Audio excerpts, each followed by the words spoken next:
Hi, welcome back to Talk with TQ. Thanks so much for tuning in.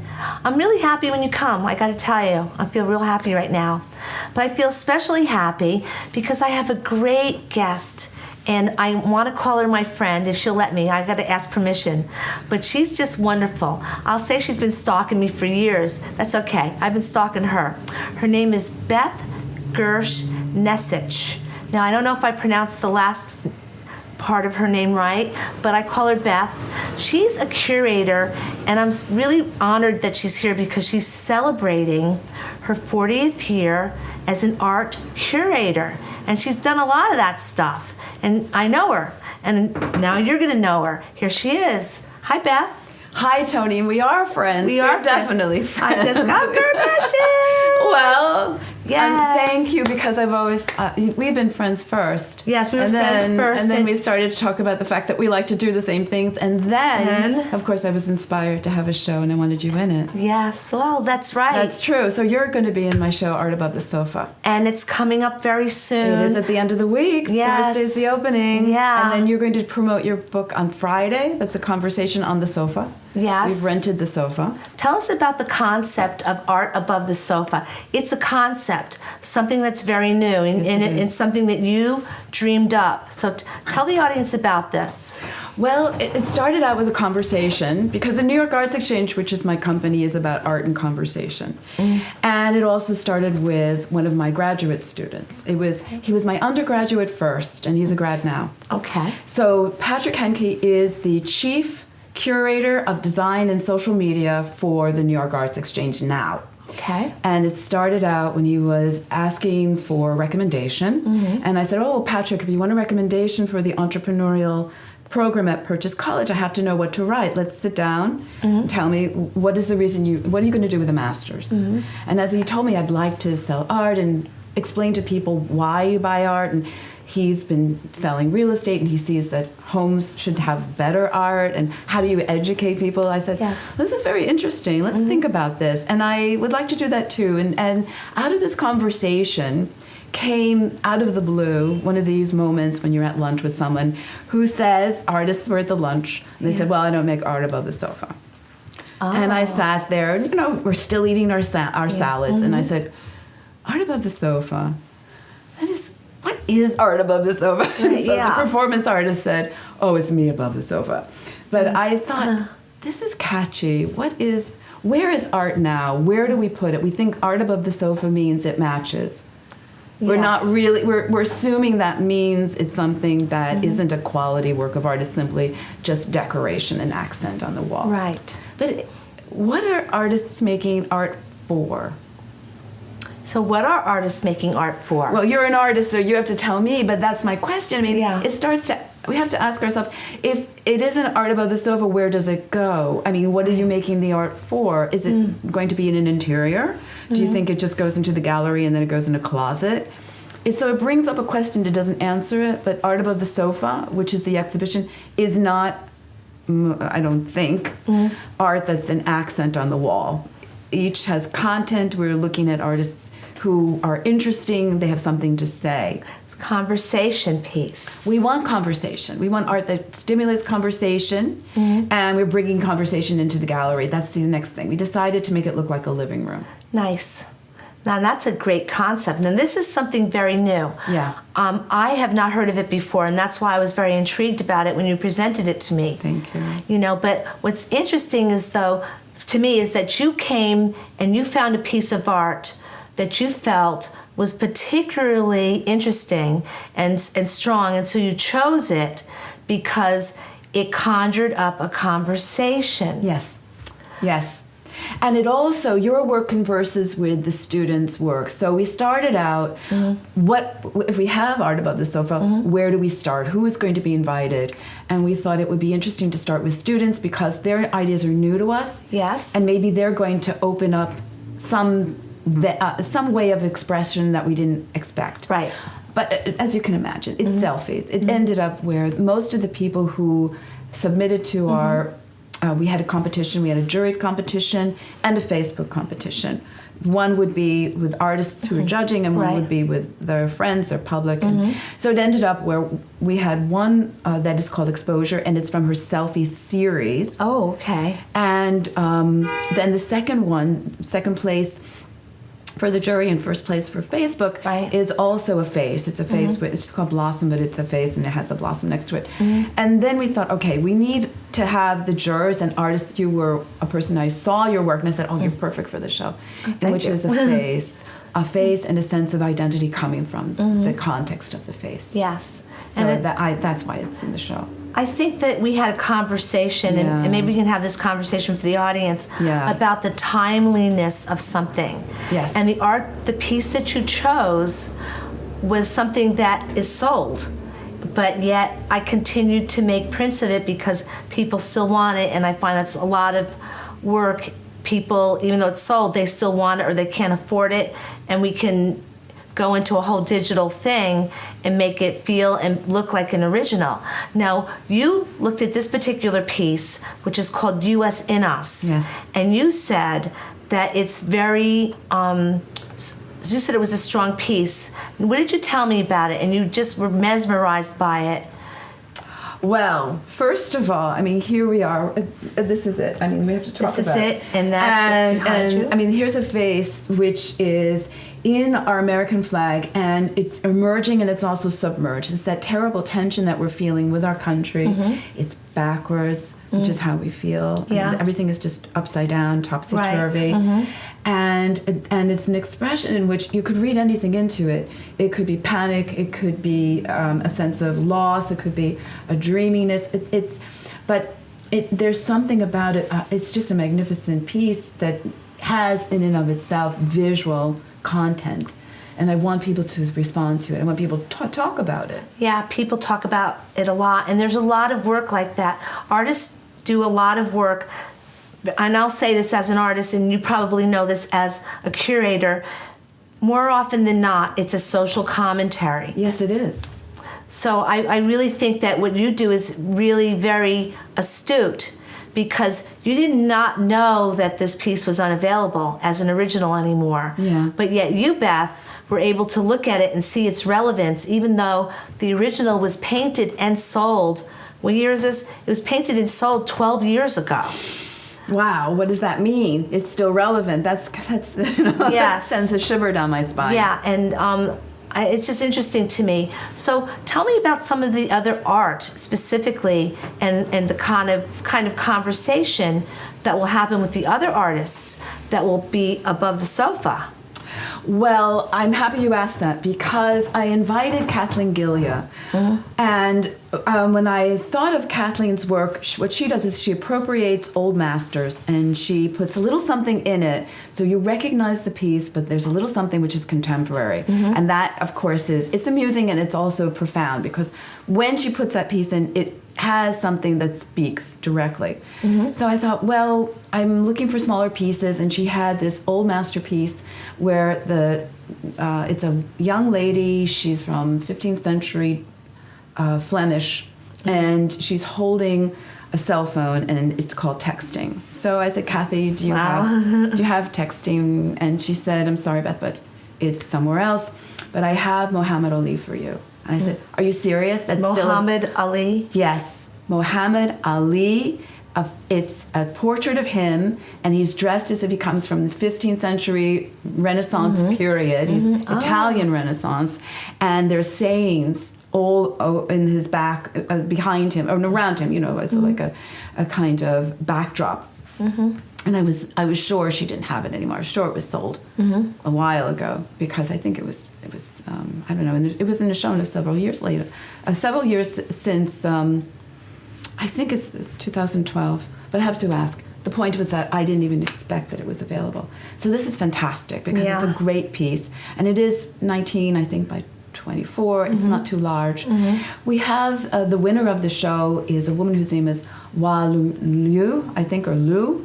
She is from China. She's attending Yale, and her face is behind these very tensile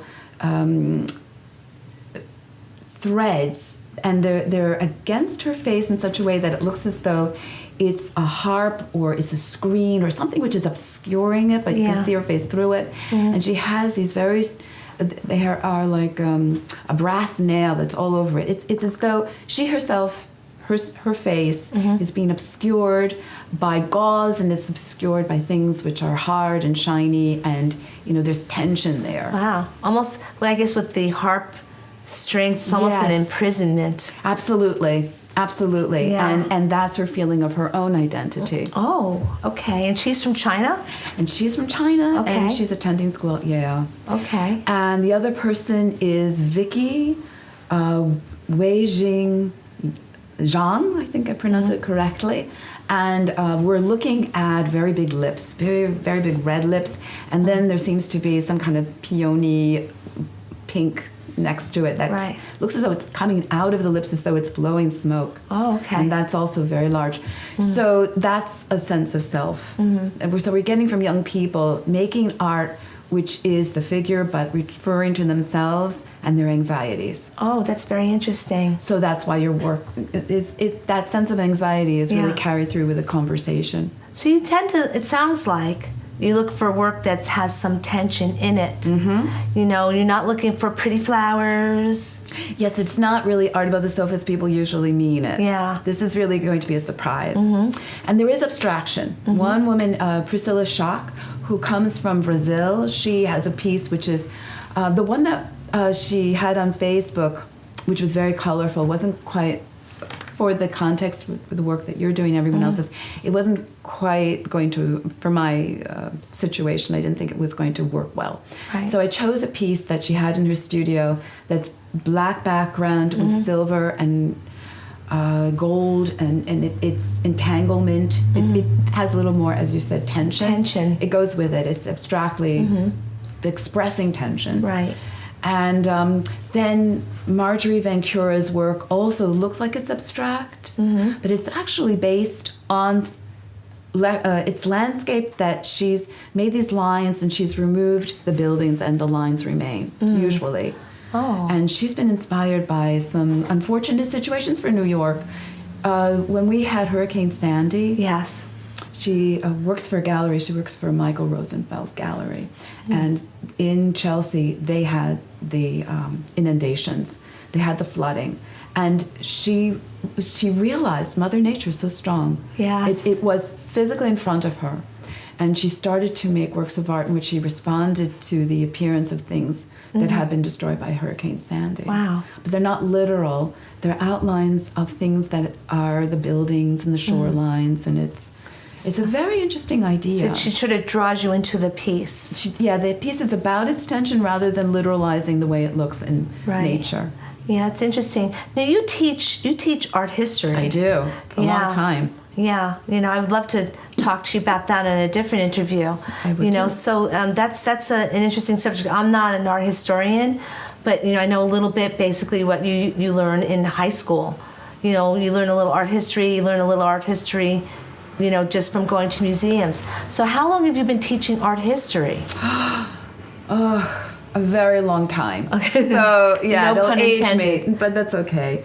So when you asked me to do my resume, I was thinking, oh gosh. So the first class that I was given on my own, I wasn't a graduate assistant anymore. Okay. That was in 1976. I think it was during those January semesters, and I was a graduate student, and I went to Hartwick College, and I taught the history of art for one of those short semesters in between the spring and the fall and the spring. So that was my first class that I actually had to come up with a curriculum and teach them. So that's now, 40-something years. That's a while. And I'm at Purchase now 20. I'll be finishing my 20th years. Still teaching art history. Yes, I am. And still curating. And curating. You have an international component to you. I do. You speak a little French. I do. Vous parlez en français. Je parle. I work with Jacqueline Gaujard, who is in charge of the literary estate of a poet named André Salmon. And André Salmon, it looks like salmon to Americans, but Salmon was a very close friend of Picasso. So when they were young, Picasso had just come from Spain, and André Salmon had been in Russia. He lived in St. Petersburg while his father was a sculptor. He came back to Paris, and they were young people starting out. We hardly think of Picasso in those days, but an unknown. And he had his friends from Spain who he met, and he stayed in their digs for a while, but he got his own place that's well known, the Bateau Lavoir, in Montmartre. And he met André Salmon, he met other poets, and he started to learn his French that way. Oh, okay. And he learned how to make jokes with them. They were quite rebellious. And now, he launched himself with that group, and that's where he started Cubism. And Salmon was the first person who looked at his famous painting we have in the Museum of Modern Art called the Demoiselles d'Avignon. Salmon was the only person who saw quality in it. He was the only person who knew this was the revolutionary piece. And no one talked about it. And it was painted in 1907, and it stayed in the studio until 1916. So you had to know him in order to see this famous painting now that's become one of the major masterpieces of all art history of all time. Do you find that most artists, because you're an art historian, they create their fame posthumously? Why is that? Why is that? Good question, and thank you for asking, because this is a possibility.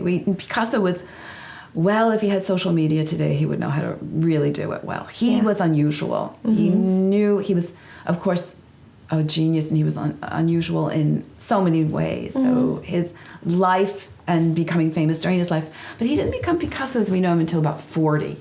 I mean, he wasn't Picasso at 20. Nowadays, we have young people, and at 23, they have a retrospective. Yeah.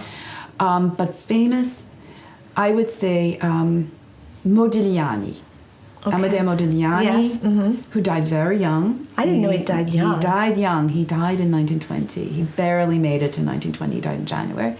And Salmon was very close to him with some friends. And he was a person who had been very talented, but when he came to Paris, he was Italian, he was Jewish, he was unused to the kind of life where he wasn't as comfortable in the society as he was in Italy. Yeah. And so, but he was very good looking. He drank excessively, he took drugs excessively, and he allowed this healthy body to sort of dissipate, and he really died from, he died specifically of meningitis, but he really died of a person who didn't take care of himself. Yeah, yeah. So Salmon decided that he would write about this fellow. After he died, he became the person that we know, who's beloved with this very special style, and his life is romanticized. He needed somebody to write it up. Yeah. And today people say, well, it was over-romanticized with Salmon's first book on him, but it got him on the map. I find that people, speaking of Picasso, found him somewhat controversial when he changed, because I've read a little bit about him. He was a very skilled, sort of representational type of artist, and just I'm not doing that anymore, and started doing the Cubism. And I know some people that actually have duplicated the style effectively. I'm wondering, what was I know another person who's actually dead now, but they didn't like Picasso. Okay. They didn't like his work. They thought it was overrated. But then I'm like looking at his blue period, that kind of thing, very different than what we're used to. When you think of Picasso, you think of something very different. Well, I teach Picasso in 15 weeks, and it's not enough time. I could really spend a lifetime on Picasso. Yeah. Because he was one of these young people whose father was an artist, and to please his father, he became a really great draftsman. Yeah. So you can imagine, some kids, they learn how to throw a ball, and the father and the son have this relationship of catch. So this was where Picasso's catching his father's instructions. Okay, Pablo, make me a pigeon, make me a flower. Yeah. And this little kid is pleasing his father, becoming better and better. So he spent hours doing that. So by the time he was 15, he had the skill of a master. Wow. He was, academically really advanced.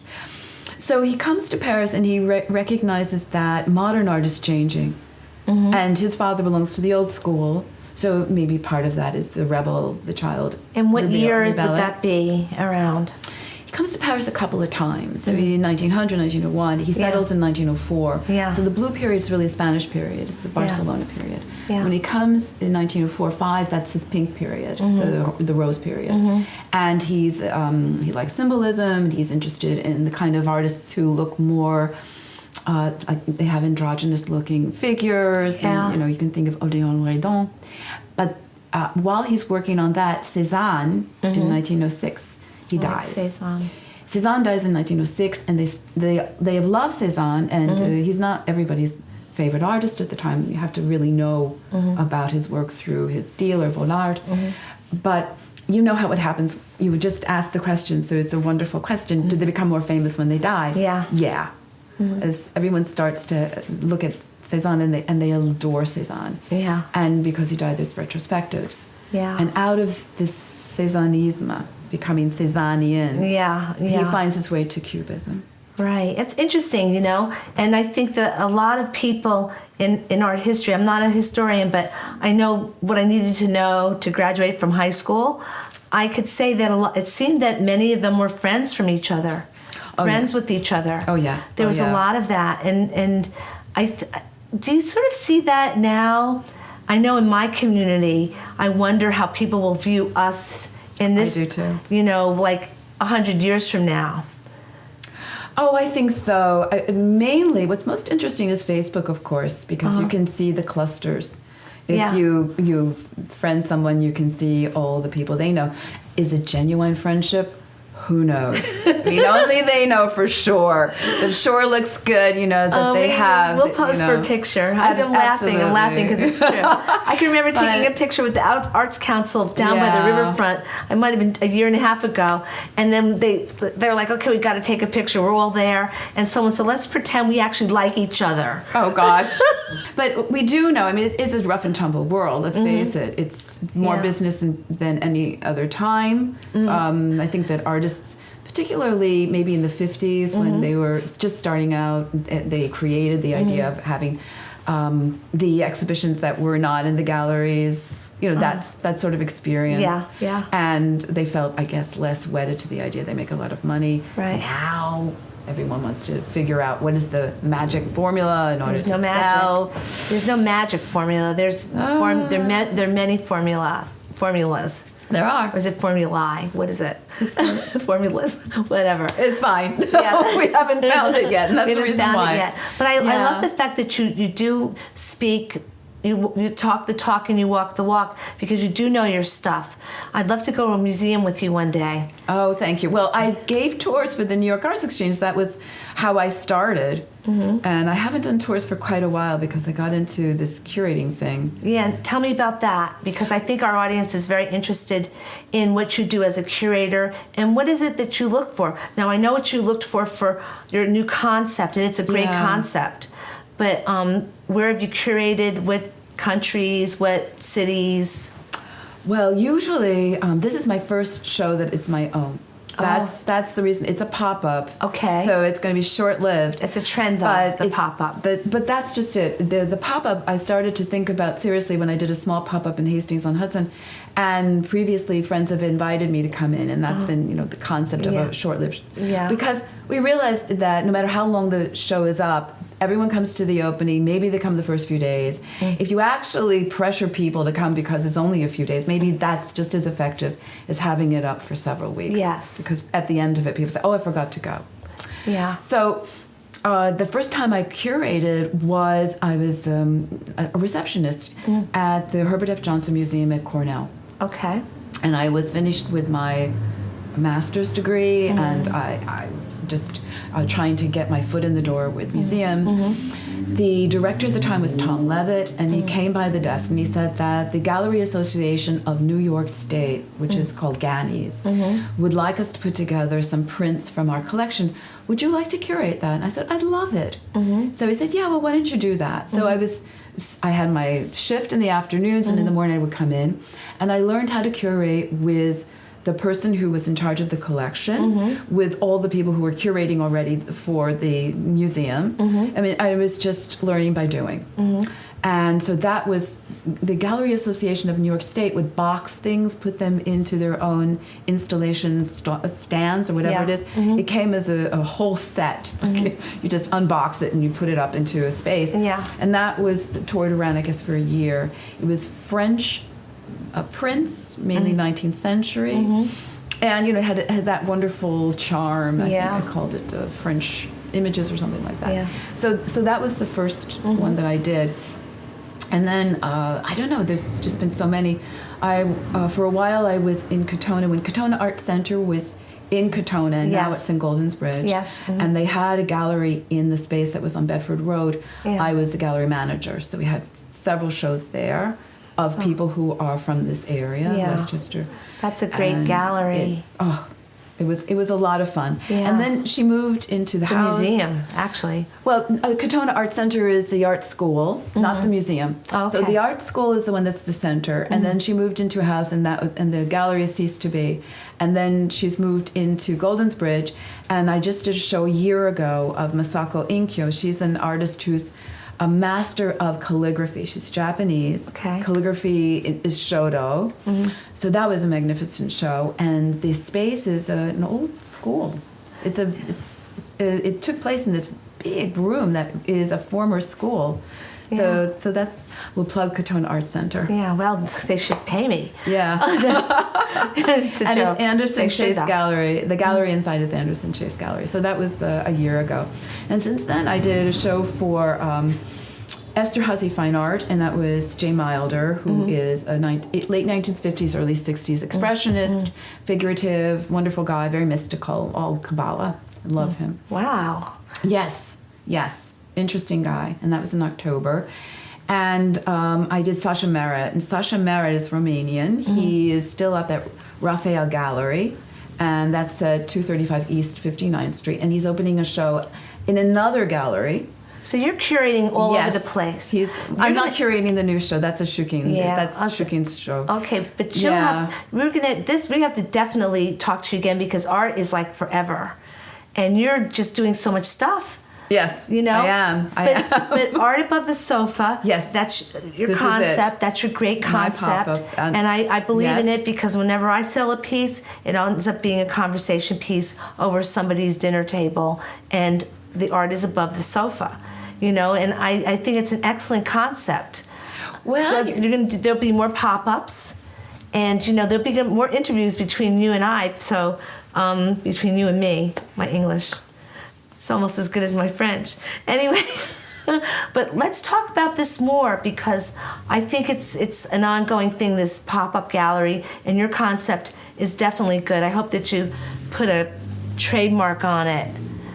Well, we're thinking. You know, you should do that. But I wish that I could talk for another half an hour, and we will talk for another half an hour. We'll have to do that, because we run out of time, but you've given us like a plethora of information and knowledge just in this one session.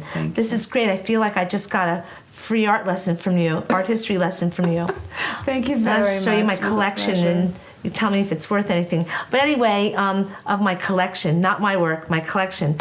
But come back, Beth, okay? Thank you. And you guys come back too, because there's always another show in the hopper, and thanks for coming.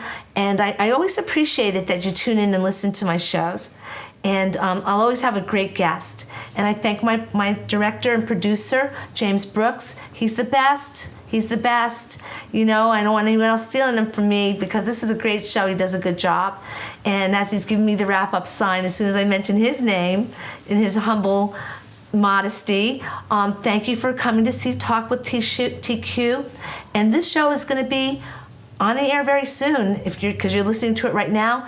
And until next time, I say adieu, bonne nuit, bonsoir, au revoir.